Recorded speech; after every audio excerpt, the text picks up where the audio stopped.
king of sports books comes the king of sports podcasts. Unleashed. Presented by BetMGM. Here's your hosts, Jerry Ferrara and Olivia Harlan Dekker.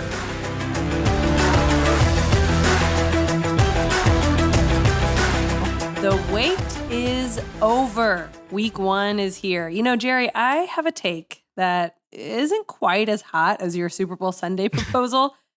Super Bowl Saturday proposal. It's so asinine, I can't even say it. But I was thinking of something this past weekend, and I want your opinion on this, okay? Let's hear it.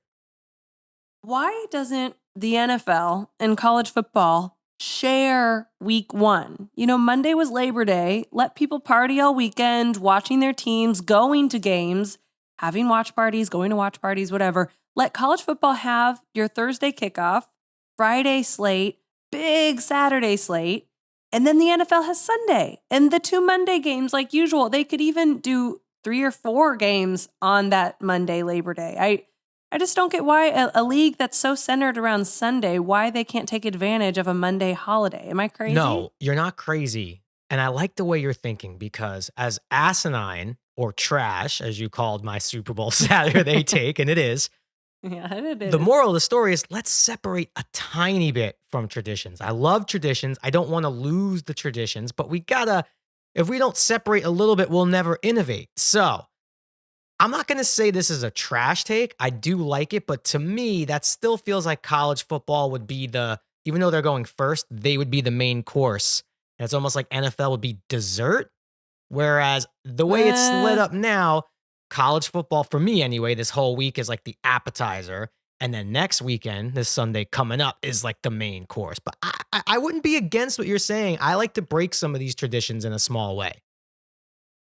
I don't think NFL would be dessert. I think NFL, the thing that people would worry about is that college football would get overshadowed because the NFL is king. NFL has the most absurd ratings. Like they beat NBA playoffs, like a random lower tier game beats big NBA playoff games. NFL is king. I think you're not alone in being someone who has a strong NFL allegiance, but not a college football team. Obviously, last week we found you one.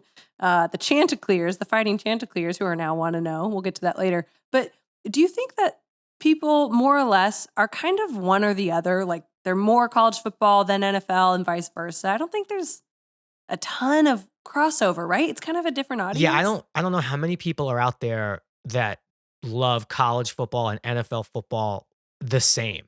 I think, you know, for me, like I enjoy college football. I really like college football, but yeah, I'm not scheduling my week around all the games. Maybe 1 or 2 games I'll schedule around with college football. Yeah, I think with people, it's either one or the other. I just did think of one problem about your proposal. You're talking full Saturday, full Sunday might not be the greatest way to enter into a football season with some relationships. I think a lot of relationships might fail if the person who loves football is like, all right, Saturday, Sunday, I'm out. I'm not even going to be able to talk. Oh, you're saying romantic relationships. Divorce rate might already be high in this country. It might go higher if that's how we enter. I just feel like this way we're slowly entering the season as opposed to the mass hysteria that would be, I don't know. Yeah, that could be a problem. I know my wife wouldn't love it, and she's a football fan. She would not love that much opening weekend. Well, as always, we know there's money involved, and that deciphers everything. But so many networks broadcast both college football and NFL, so I feel like they could cross promote. And I don't know. My husband and I disagreed on this one this weekend, so I wanted to ask your opinion. We can also ask the opinion of someone much higher up and more informed than us. It's NFL insider from the NFL Network, Ian Rapoport. He's coming on the show. I'm excited for that one, Jerry. There's so many other things to unpack. I even had an unbelievable moment. I know we talk about our kids on this show, and I don't want to jump too far ahead, but I had a great moment with my 3-year-old revolving around college football. I saw that on your Twitter that you guys were watching the game together, and he was like asking questions and was into it, right? Yes, I definitely don't do pressure. I've never been a pressure guy my whole life. Like I've not been like, come watch football with me. Like just I let him kind of do Yeah. his own thing. But I watch football. So yeah, 9 o'clock at night, he kind of came out of his room. He's like, oh, hey dad, what are you doing? You watching some football? I'm like, yeah. It's like, can I watch with you? Oh. Oh. Sure, sit down, have a seat. He went and got his pillow. Oh my He laid God. it down next to me and he was laying down. Oh. And I was explaining Ohio State, the red jerseys, they're from where Yeah. you're from, Ohio. He thought tackling was the funniest thing he ever saw. He just kept going, oh, you tripped. And he loved punts because the ball, he could actually like really see the ball in the air. So Oh. asked a few great questions. He made it a whole quarter. He watched the whole second quarter. And just when I thought he was going to like Oh. settle in for the whole game, it's like, all right, Jacob, it's halftime. Daddy's going to go make us some popcorn. He's like, no, I'm going to go in bed and sleep with mama. Good night. And he just took his little pillow and he walked off into the night. And it was, I think, maybe top 3 dad moments for me. And there was no pressure. He Totally. just did it on his own. Yep. Oh, that is so adorable. So you're never going to be like, hey, kids, get in acting class. Definitely not. No way. No, yeah, stay away. Yeah. Maybe some school plays and stuff here or there, but no, I'm not going to be Oh. the like, you got to be, you're going to be an actor. If he loves it, we'll talk Yeah. about. I'm gonna actually discourage it if I'm being honest. That's what my dad did. I followed in my dad's footsteps in sports broadcasting, and he told me and my 3 siblings, do any other profession. It's kind of a nasty business, and hey, he's not wrong. No. Yeah, something we didn't ask Pat about last week, and I wish we had, but it didn't break until a couple days later, is the new college football playoff, which has been, let me start again. Yeah, something we didn't ask Pat about last week that I wish we had. Of course, it didn't break until the weekend, but still a really interesting topic that has been anticipated for years is the new college football playoff. So it's expanding, finally. A lot of people wanted that, myself included, to 12 teams, implemented no later than 2026. So it's coming. I think people wish it was here sooner than later because this is going to make college football that much more interesting. So much so that I think it's time to unleash. I think it makes the whole season more interesting start to finish because otherwise a team who lost week 1, we just finished week 1, you'd be pretty much out of it. And remember, Jerry, in college football, it's much more nuanced. You have to have a resume. It's not how many wins you have, it's who you beat. In the NFL, it's kind of a numbers game. It doesn't matter if people respect the team you just beat. You just got to beat them, got to win your division, got to win your conference to advance to the Super Bowl. In college football, it's like, well, they beat Notre Dame week 1, but Notre Dame was really shorthanded, so it's not as impressive as it might have been. Like that truly is the type of conversation that we're having as we get closer to selecting the 4 teams who play in the playoffs. So I like that it makes everything more juicy. You know what I mean? It's not like a single elimination week 1, which has happened. So it makes the whole season more important. I think it's way more attractive for players to play in this now playoff. Let's say you're the 12th team to make it. Well, you might have been playing in the, Goodyear Tire Bowl. And if you're a guy who's wanting to go to the draft, you would skip it because you want to make sure you don't get hurt. Well, now instead of playing in the Goodyear Tire Bowl, you're playing in a playoff game. You're going to play. It's important to you. It's important to your team. You're not going to sit out. So I think that is so much more enticing to the viewer to have stars playing longer.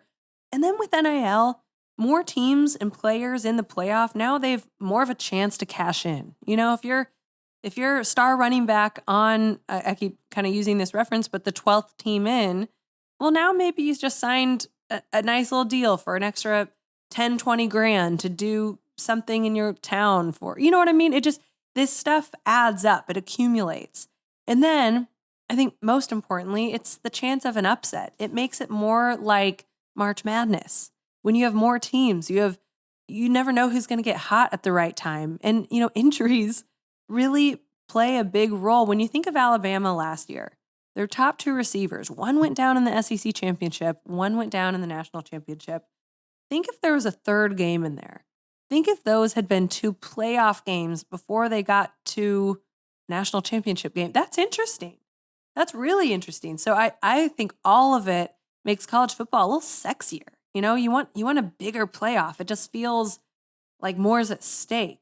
So I'm all for it. I'm excited. Look, as someone who self-admittedly, look, I like college football. I don't love it because I just don't have the bandwidth. But if you're using that magic word that we all love, playoff games, I thought you were going to say sexy. Right. It's odd because, baseball was kind of the first to expand the playoff system. People balked at it at first, and it's probably the best thing baseball has going right now. Obviously, the NBA is now messing with this play-in, which everyone loves for the most part. I just think, like you said, they're taking a page out of college basketball's book, and now you have the Cinderella story. College football never the Cinderella story can't be like 15-2. That's not a Cinderella story. But in college football, if you were to sneak out a national championship at 15-2, you were probably the underdog going in if you had 2 losses on your schedule. So this sets it up. Like Cincinnati last year. The Cincinnati last year was a, quote, college football Cinderella story because they're a lower tier school. But I agree. I think it's great. But I do have a dumb guy question here. Are they going to go right to 12 or do we not know? Or are they going to go 4, 8, and then 12? Are they jumping right from 4 to 12? No, they're going to jump 4 to 12. That is a lot. That is, I would, side note, and we got to get Pat Forty back.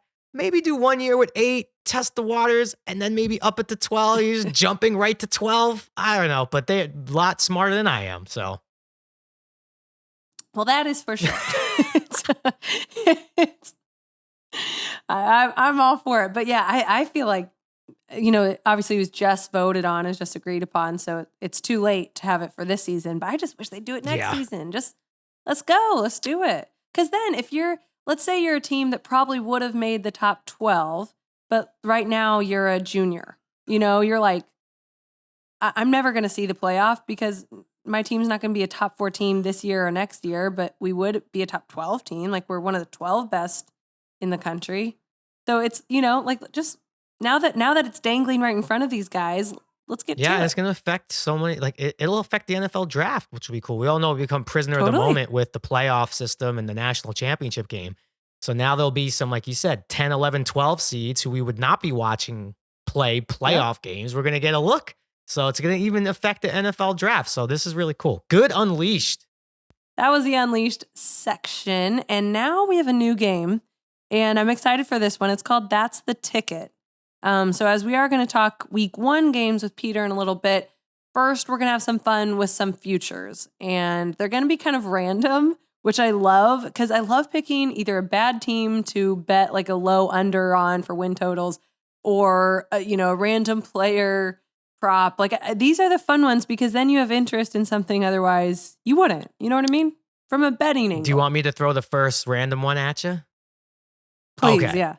And these are random, but actually these are some kind of props that I love. Okay, let's start with one that actually will start up pretty much Thursday because we're going to have at least a player or 2 involved in this Thursday night Rams-Bills. Most regular season receptions. We have Cooper Kupp plus 400. Obviously, I think he had 400 receptions last year. Devontae Adams now in the Raiders plus 850. Justin Jefferson getting a lot of love plus 900. Or Stephon Diggs plus 900. What do you think? Well, he didn't have 400. He had 145 receptions I knew there was a 4 last in there year. somewhere. Cooper Kupp did. He had 145 last year, and that was sharing with OBJ when he joined the Rams in November. So now, and I mean, obviously other players, but those 2 cut the bulk. Now it's just Kupp and Van Jefferson, and of course they added Allen Robinson. I know you're a big Allen Robinson fan. Those are the starters. They also drafted Tutu Atwell, who I think will contribute, but Kupp will get the bulk of the targets, obviously. OBJ was a star and kind of brought in his own style, but now I feel like Kupp's receptions are even going to go up from 145. So it's chalk. He's plus 400. I like Kupp here. I also don't think Devontae Adams is going to be as great without Rodgers. I hate to say that, but it's I probably sound like a biased, bitter Packer fan when I say that. The only other one that was kind of intriguing to me was Stephon Diggs. And again, we'll find out sooner than later on that one. He's healthy and that's going to be good. But for me, I'm going Cooper Kupp at plus 400. Do you like that or would you? I do. It's hard to not love that. A guy had 145 receptions last year. If I were to make any other case, I would make the Justin Jefferson case.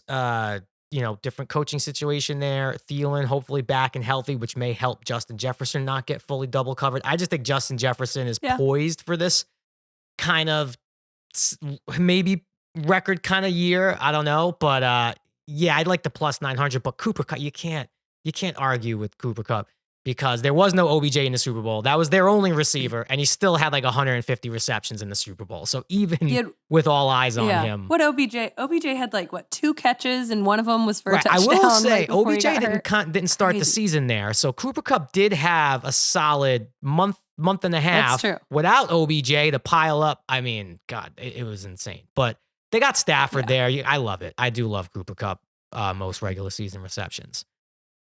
Okay, you brought up Stafford. Let's stick with quarterbacks. I'm going to throw the next one at you. Most regular season interceptions thrown. So we got Zach Wilson at plus 800, Justin Fields at plus 900, and Trevor Lawrence plus 1,000. So what do you think? I think Trevor Lawrence was the leader in interceptions last year. Don't quote me on that. I think, or he was tied for the lead in interceptions. I think Trevor Lawrence takes a step up this year. Hopefully that means less interceptions. I like Justin Fields on this. I like him as a player. I don't even really put this on him. I do think there might be a level of maybe running for his life with that O-line, although they're showing some signs. Zach Wilson plus 800. He may miss a game, although there are talks that he might be ready for week 1, which, and I think Ian might have helped report that. So that would be really, really cool.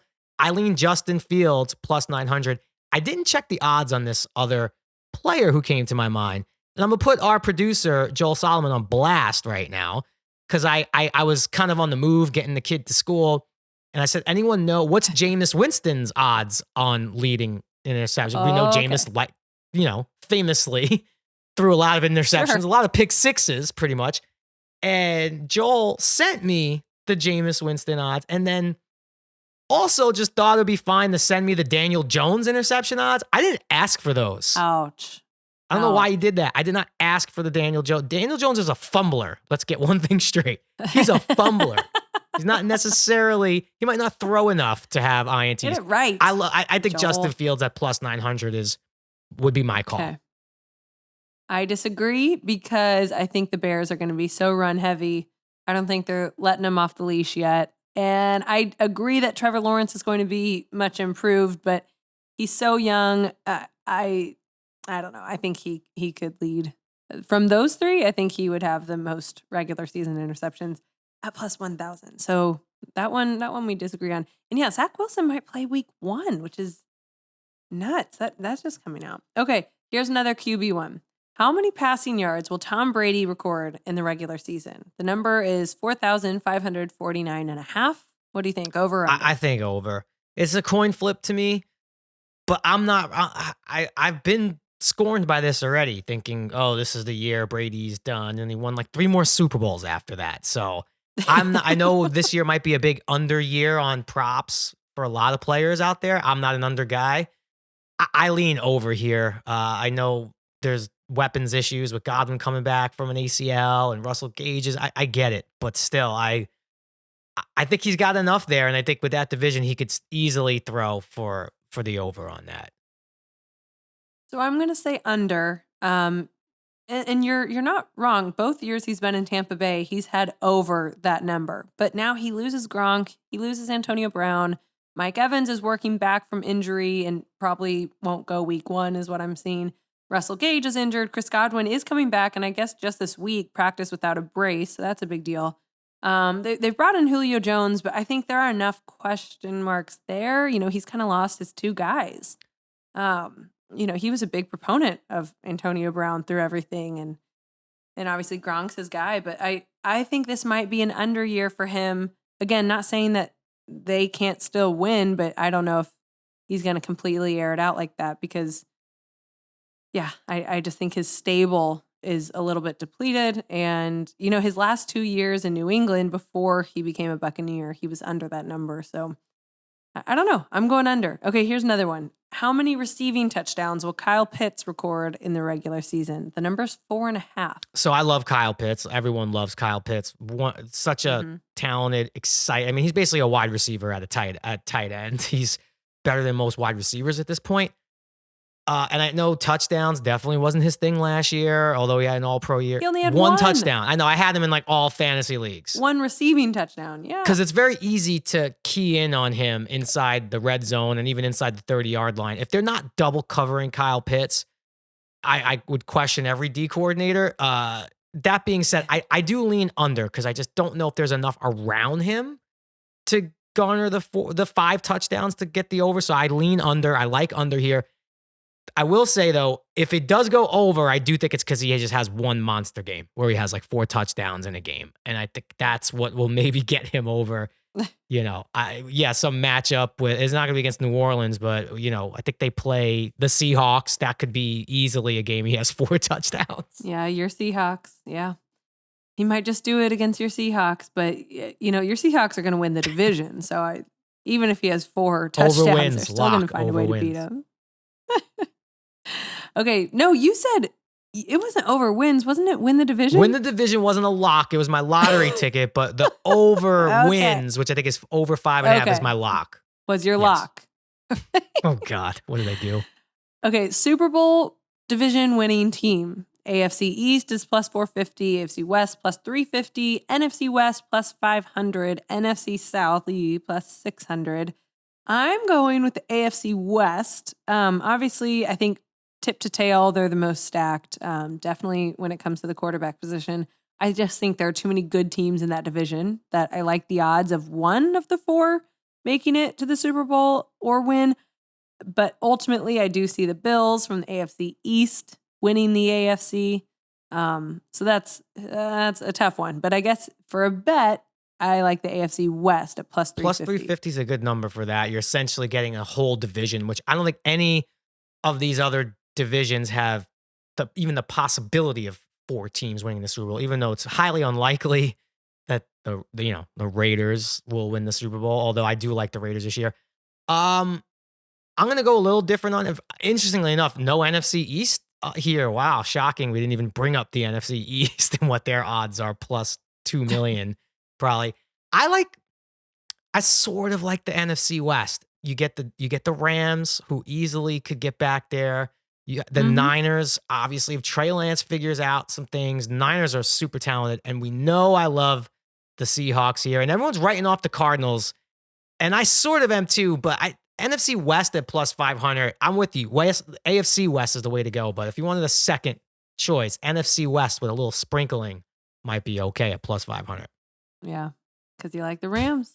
I'm with you. All right, let's stick with the NFL, and let's bring in our guest. Perhaps only Jalen Ramsey covers the NFL as well as he does. NFL Network insider Ian Rapoport is here. All right, let's get down to brass tacks. Right before we were here, you had a shirt that said, "Gotta go, gotta text." You are the guy who gets all the latest and greatest information. And I know you were even a little late coming on here because you were finishing up something. So do you have any scoop for us? Anything recent in the last couple days?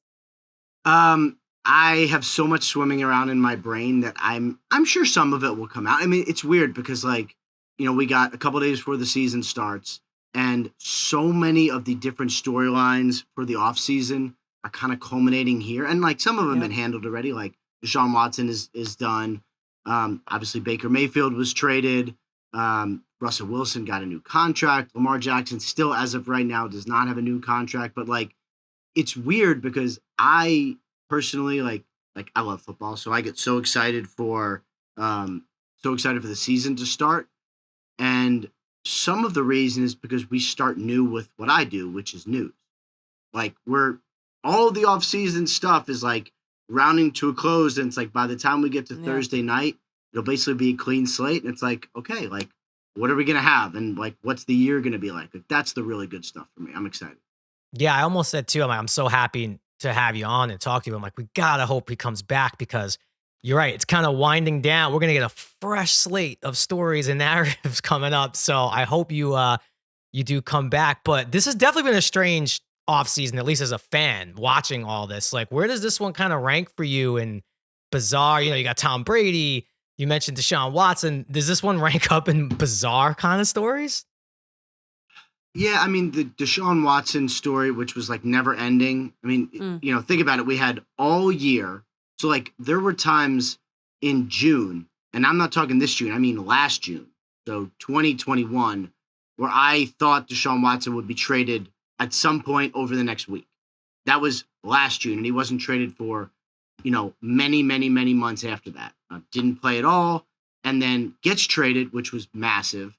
And then it's like, all right, 4 months of what's going to be a suspension, what's going to happen, the various disciplinary things. So we had that hanging over us at all times. We had the Baker Mayfield trade going into the summer. I broke that from the 15th green of Congressional in Washington, D.C., playing golf with a buddy of mine.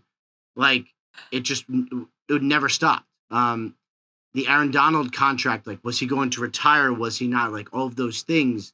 So I don't know if it was the craziest, but it was definitely one where couldn't really put the phone down, because there were various times where you're all right, this massive news is going to happen in the middle of June and we're all just going to react to it.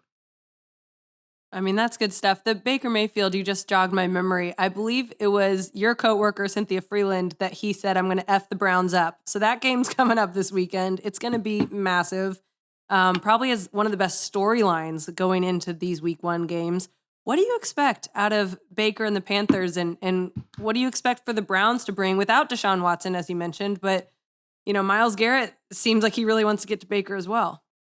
Yeah, so I'm a weird person to ask on Baker, and you guys know, I'm a news person. I break news. Yeah. I'm not a scout, right? I don't analyze the film. But I feel like Baker's good. And last year, if you go back to last October, Baker tears a labrum on his left shoulder. If he sits down and if he doesn't play, he's a tough dude. He was definitely playing. If he sits down and doesn't play, I think he's still on the Browns. Mm-hmm. Because we wouldn't have had all the negative stuff. We would have still thought he was the Browns franchise quarterback. Instead, he played bad last year. He was injured and obviously got traded. I still see him as a guy who's a top half of the league quarterback who can be really good. And the fact that he's facing his old team is always fun. So I expect a really good performance. The thing with the Browns is, obviously we spent so much time talking about Deshaun, and he's, all of the off-field stuff aside, as only a football player, he is a fantastic quarterback. Mm-hmm. I think the roster's pretty good, so I would expect a close game. But for a team like the Panthers that I think a lot of people have written off, I think they're going to be okay this year. Another situation that's, I don't want to say confused me, but maybe you could just clear it for me, is the 49ers QB situation. I know we probably will follow that closely too. And where's Jimmy G going to go? And then he's staying. Is ultimately this a good thing? Where does Jimmy G go from here? What's his ideal scenario? Is it seeing the field, or is it taking a year off and then making some other decisions in a year from now? Yeah, see, that's a great question. And this is one when I was trying to figure out, I knew he wouldn't get traded because I knew there was no market. Right. By the way, that was one of the other storylines that was never ending this summer, right? But I knew he wouldn't get traded absent some quarterback injury. So I kept thinking in my head, all right, well, they're going to cut him and then he's going to wait. Because, why would he go sign with the Seahawks, which I never thought that was possible anyway, but get healthy, get cut, and then some good team will lose a quarterback. It happens every year, and just go ride to the rescue, set himself up for a big year next year and go ahead and make a lot of money. Instead, the 49ers keep him, but some of that is still in play. One, if there's an injury, step in for a system he knows. Two, what if Trey Lance is up and down, and what if he's not ready? And that is all possible. I think he'll be okay, but I don't know that for sure. And I was there in camp, and he was, there was some good, some really not so good. So to me, just for Jimmy G, the best case scenario is he rides to the rescue and plays well enough to lead them to the playoffs and forces them to make an unbelievably brutal decision in the offseason. That's a great scenario for him. The other scenario of not playing, I think he'll go into free agency next year and be absolutely fine and probably make a ton of money anyway. Mm-hmm. Another high-profile player who we don't really know where he'll find a home as early as this season is OBJ. What teams do you think have legitimate interest in OBJ? Yeah, I would say, to me, the Rams still feel like maybe the most likely option. They still have a need. He loves them. He crashed Sean McVay's wedding, which is so messed up because you got to throw the guy an invite, right? But I know so he wasn't invited at all. No, they only invited the captain. Okay. Because otherwise, you know what happens. Like we had 98 people at our wedding. We cut the list pretty hard. Yeah. McVay's a great dude. He knows everyone. Like you could invite a million people. So he crashed. And there's so much good feeling there. I think that makes sense. It's just a matter of like, doesn't it make more sense for him? Wait, like that's another one where like, he's not gonna be able to play till probably November. So early November, probably. So if that's the case, then maybe there's a market. Maybe there's 3 teams that need a really fast, really good receiver in November. Like keep your options open makes a lot of sense. It's out of my control, but at least there's an AFC and one's in the NFC. They're not competing. But if we're talking about favorite teams, can I just selfishly talk? I'm a little concerned. Not concerned. That's not the right word. Very, very excited about the Giants' new coach, Brian Daboll, right? Love that. Was hoping he would call the plays. I look forward to seeing him with the big like Cheesecake Factory member, like he got 1 million plays, looks like a menu. Yeah. And then, he says, plays are going to be calling from the booth from Kafka. Like that's not a big deal, right? I don't need to panic about something like that, right? No, you shouldn't panic. I would say like, when they hired Kafka, I sort of thought, all right, he's probably going to be the play caller because otherwise he wouldn't lead, right? So in my head, like I didn't know for sure, but I'm like kind of putting it together and nobody would tell me. Like it was all very secretive, but I'm like, all right, this makes sense if he was going to call the plays because otherwise you stay in Kansas City with Mahomes, right? I would also say that it's such an issue for a head coach. You're the play caller, you're the head coach, and then something goes wrong and it's like, are you going to give up play calling? It's such a storyline. Like as a head coach, he will have input. He'll help with the game plan. Most important is to be the leader. Just, like let's say the defense has trouble. Like you should be able to spend a Wednesday with the defense without worrying that it's going to affect the play calling. So it does free him up to lead this team. And so I think that should be encouraging. That said, like there is a possibility that is a difficult year for the Giants, which is okay. But I think there's a possibility. Like they did not add a lot in the offseason. They don't have any money. And we'll see what Daniel Jones is. Like it could go either way, but it's possible that it's not ideal. I think I need a second team too, like Olivia. Yeah. I think it's smart to always have 2 teams. Just jump on. You just wait. Be like Odell. Just wait till November and jump on board. I wish I had that luxury. It's ingrained in me, these Giants. Ugh. Yeah. Another player who is kind of in a precarious situation is Alvin Kamara. His potential suspension is delayed. It's expected to be 6 games for his alleged involvement in a Las Vegas nightclub fight. What can Saints fans and fantasy football fans expect as far as his availability? What are you hearing? Timing-wise, we'll see, but it doesn't seem like it will be this year because the hearing has been pushed and pushed. I think now it's tentatively scheduled for somewhere in the middle of the season. But like, how it goes, everything takes forever. So my sense is this is something that's pushed through this year and you deal with it next year. And like, I know people think it'll be 6 games. We'll see. Like, we don't know. I don't know what he did. I don't know what evidence there is. Like, obviously I was not there and we haven't seen anything except the initial police sort of report that was made public. So we'll see how many games it is. I just get the sense timing wise that it's not this year. And everything is always push, push, push. Mm-hmm. So that's probably the way it goes. So like for the Saints, I think he's going to end up playing this year. And my guess is he's going to have a really, really good year. And that the offense is going to be pretty good. And Ian, kind of on that note, with the Deshaun Watson case, all of a sudden everyone became a lawyer as we're dissecting what was happening. Can you explain to everyone why the NFL can't almost handle probate by themselves in terms of a suspension on their own terms, apart from what happens in the courts? Well, they do and they don't. So basically the new system this year, and it was jointly negotiated in the CBA, and the union did not want Roger Goodell to be the judge, jury, and execution. Mm-hmm. They did not want him to just decide. So they added this extra layer. Now, if Goodell had his druthers, it likely would have been a full season. The independent arbitrator made it 6 games. They end up meeting somewhere in the middle, and it's 11 games. So it's, I would say, a little more fair. But the problem is, the NFL, I think so often they have to wait until the criminal proceedings go through because they don't want to interfere with like, if the NFL starts talking to witnesses of something, not about Deshaun, but anything. Well, then does that change things?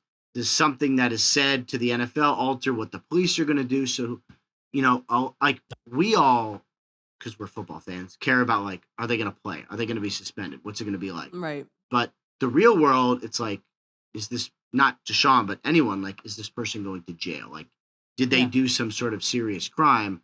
So that's actually the most important thing.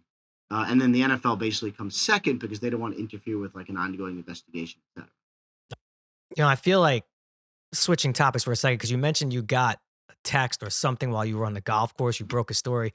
You would be one of the few people, I think it's like doctors, or, people delivering babies. And I feel like it's totally cool to be on the golf course and be like, guys, I gotta take this. Sorry. I wouldn't be mad at you if I'm on the tee and your phone rang. Normally I turn around, I'm like, whose phone's on? You would be one of the few people that's not a doctor or delivering a baby that if your phone went off, I'd be like, oh, let's stop the golf match for a minute. What's going on in your phone? Yeah, it is actually a great thing. Now, a lot of times I wish it did not go off like that. And like, I play a lot of golf. In the off season, I play a real lot of golf. And I'm just resigned to the fact that like, I'm going to be sending texts. I'll be getting calls. I got my AirPods. I try not to be a total jerk. And it's just part of my life. And I think people, everyone I'm with knows what I do. So if there's a call, two things happen. I could go, oh, I got to take this. And then I go ahead. Like even my wife, who, That's what I was going to ask. You think she'd be, used to it and fed up like anyone. Like if I leave a conversation and get a call, she knows it's important.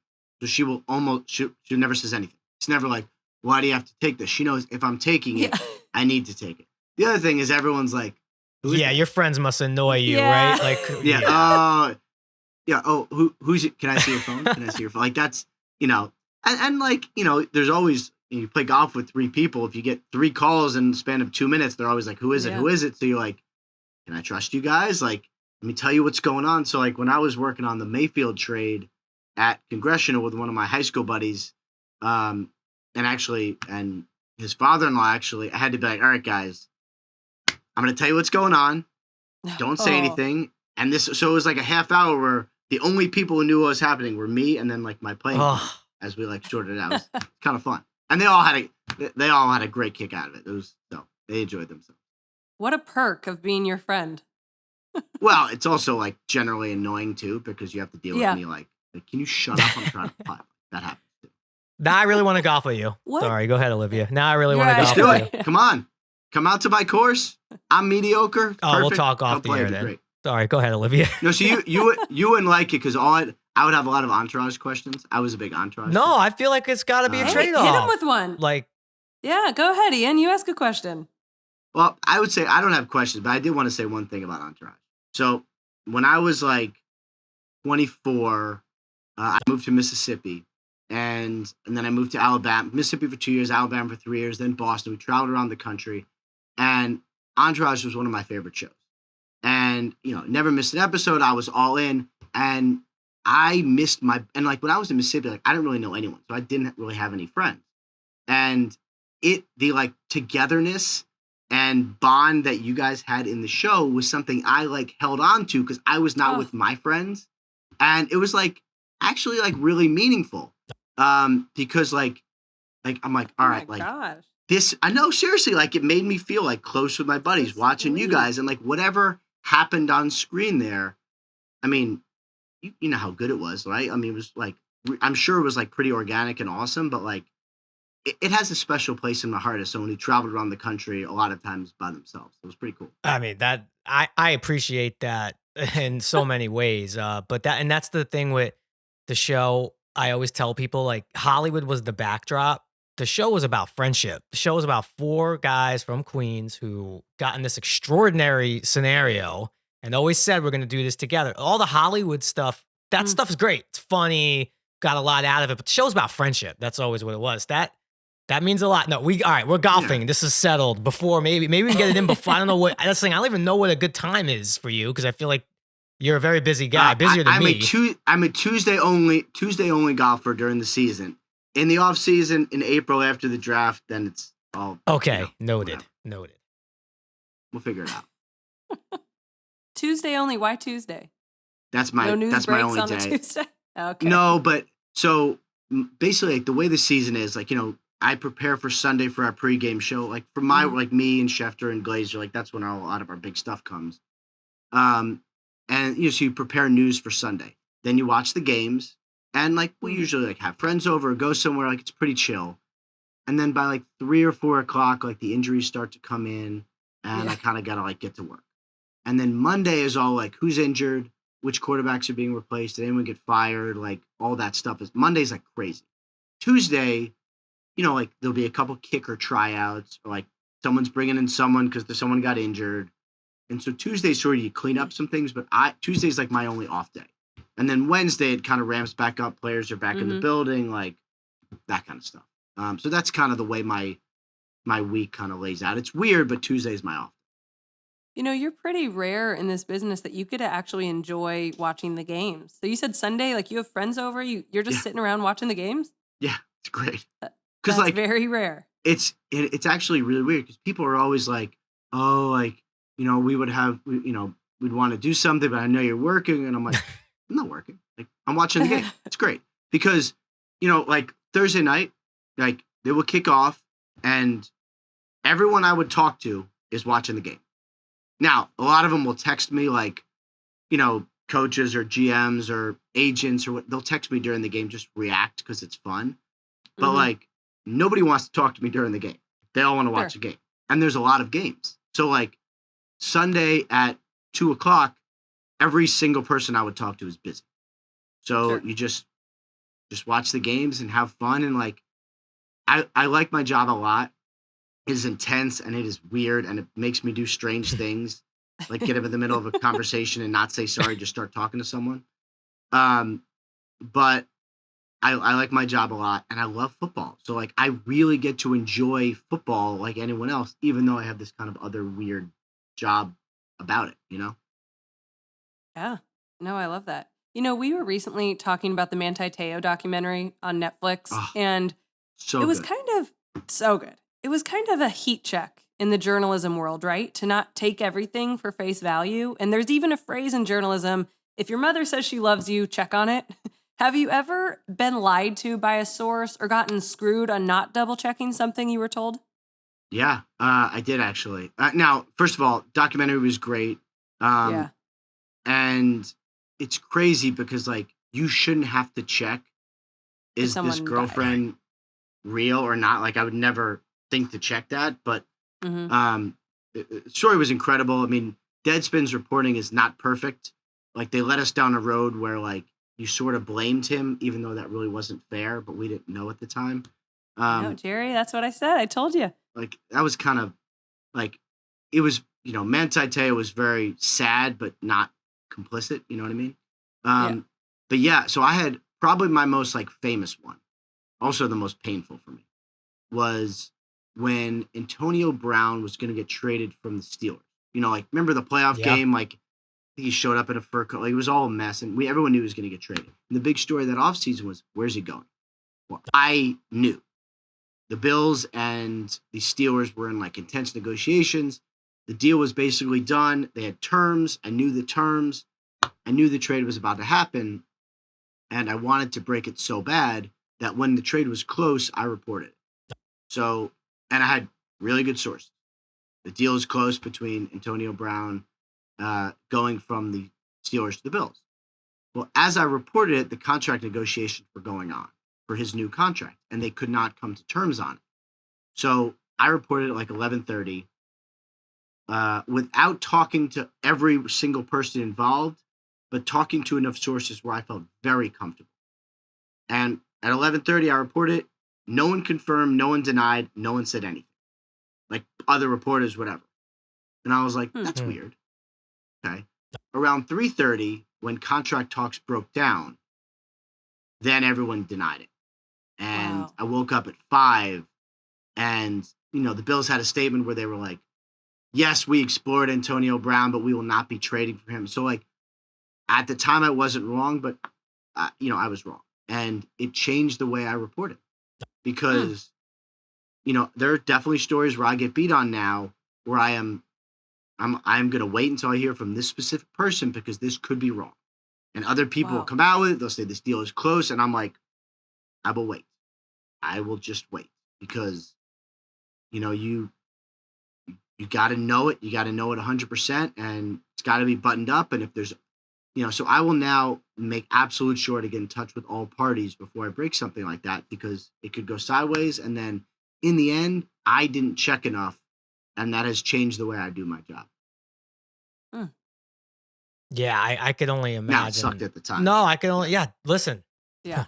I could only imagine that feeling too of like, I'm sure there's stuff that you probably even have where like, I could have reported this yesterday and it held up. But no, it's definitely all the time. And there are people who are like, hey, you're on it, but you got to hold off and then someone else gets it. And like, it's aggravating. But in the end, like, I care that I'm first. Schefter cares that he's first. Like, there's not a lot of people who really are like, who broke that, Only thing they care about is, are you right? And if you're wrong, it is terrible. I just got to ask, because Adam Schefter is your competition. You obviously work for different networks, and you both are just tit for tat breaking news. What kind of relationship do you guys have? Do you ever share anything, or are you true competitors? Are you friends? I would say we definitely have shared things. There's some things that only he and I would talk about or would care about or would experience. There's some, people that have been not so nice to us in a similar way. We will sometimes talk about that. We'll email back and forth every once in a while if something comes up that's relevant. And when you see him, we're always friendly. It's pretty intense. I think both of us care about our jobs a lot. I wouldn't say it's personal, though. Like, there's nothing that he would do or that I would do against the other one. Like, it's not like that. It's just very intense because we both want to win and we both like our jobs a lot. Well, we only have a few nights before we actually get to see some games. Okay, that is there. And, everyone's talking Chiefs, so the Rams are going to get back. Bills, there's so many trendy picks. Is there a team that you're just looking at that no one's really talking about? I'm not saying, they're going to make a Super Bowl run, but we all know who everyone's talking about. Is there a team out there that no one's talking about that you're just like, this could be interesting? I'm not saying make a bold Super Bowl pick. Who's interesting to you? Yeah. I'll give you a couple teams that I think about. Like, I think the Texans, I don't know that they're going to make the playoffs, but I think they will be in the mix. Davis Mills might be good. Yeah. Like, there's not a lot of third or fourth rounders who turn out to be stars. Russ, there's Dak, Brady's okay. Davis Mills might be good. And I think they're not perfect, but they're kind of building that core and they're really young. So every year there's one team that's too young and naive and doesn't know anything and is good and doesn't realize they shouldn't be that good. And it might be the Texans. I'd say that's one. The other team that, I think is going to be really good is the Raiders. And it's not that sexy, but their division is so hard. I think they're, Josh McDaniels' first time as a head coach did not go great. He's got a much better infrastructure this time. He's got a really good quarterback, and his offense is awesome. And they got Devontae Adams. So I think the Raiders are going to be really, really good. They're not perfect, but I think they're going to be really, really good. Those are kind of my two teams to watch. All right. That's 9-6. I'll give you mine off the air. It's not a 9-6. It's higher than that, but we're going to have a duel. All right. Let's do it. I would love to. Thank you so much. Honestly, I really do hope you come back. That was awesome. And God, it's here. It's finally here. Let's just go already. I know. So excited. So excited. Thanks, Let's go. Ian. Thank you guys very much for having me. You are awesome, and I would be happy to come on again. No doubt about it. Thank you.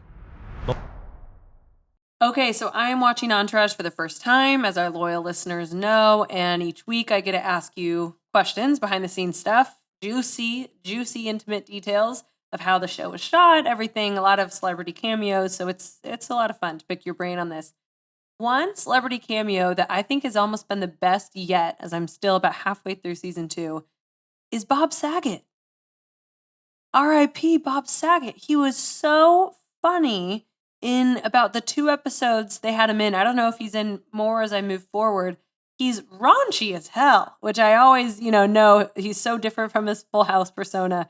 But what was it like with Bob Saget? Was there anything off of the set that was interesting about him that you remember? So, look, obviously, I grew up on Full House, like most kids my age, and Full House was one of those shows that no matter your age, you've seen it at some point. So I was super excited.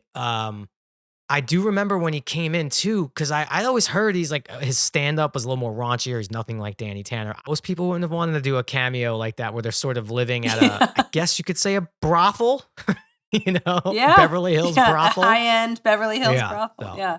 Okay, so then after that, you guys go to Sundance for Queens Boulevard. The poster behind you, which I told you now, I finally get it. And it's such a good, I've been to Sundance. It's so freaking cool. It's unlike anything else. And I was curious, were you there during actual Sundance or did you somehow fake No, that? we were there. That was always some of the best parts of Entourage were once or twice a year, we would always leave LA and go on location somewhere. I even mentioned last week, like we shot at like Laker games and stuff like that. So yeah, we went to Sundance and it was weird because the whole festival's going on there and other actors are there and all these directors. And then there we are with our cameras. And again, at this point, people still didn't really know what Entourage was. Like they were starting to hear about it. That episode always stands out as one of my favorites, but also, you never know at the time. I remember shooting it with the whole Turtle and Drama crossing swords storyline. Yeah, that was hilarious. And I didn't see that coming with the hot chauffeur. I didn't see that and in my coming. mind, like that was always, this is like a funny joke. It's a joke. It's a bit. It's funny. It's definitely not going to be the thing people talk about from this episode because there's so much other stuff.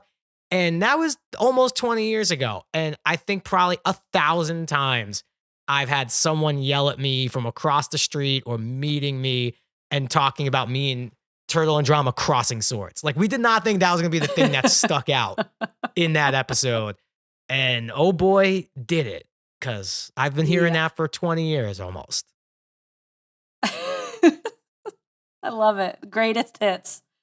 Oh no, I am thoroughly enjoying it. And this season's really good. Loved the trip to Sundance and loved the Bob Saget cameo. I'm really excited that there's going to be more. Yeah, of you that. got some good ones coming up though. I know where you are now, roughly. You got some really, the season 2 and 3 back to back are I think the 2 best seasons. So. All right. I'll have more questions next week. Don't worry.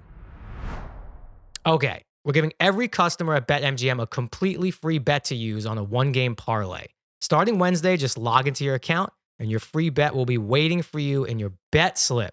You could use it on any NFL Week 1 game, whether it's Thursday Night Football, Sunday slated games, or a Monday Night Football.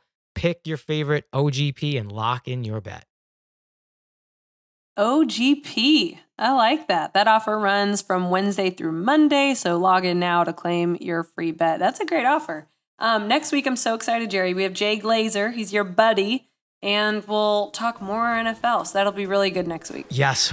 Let's just I cannot wait to break down games next week. So thank you, everybody, for listening. And let's just get to it. Let's get to it. That's right.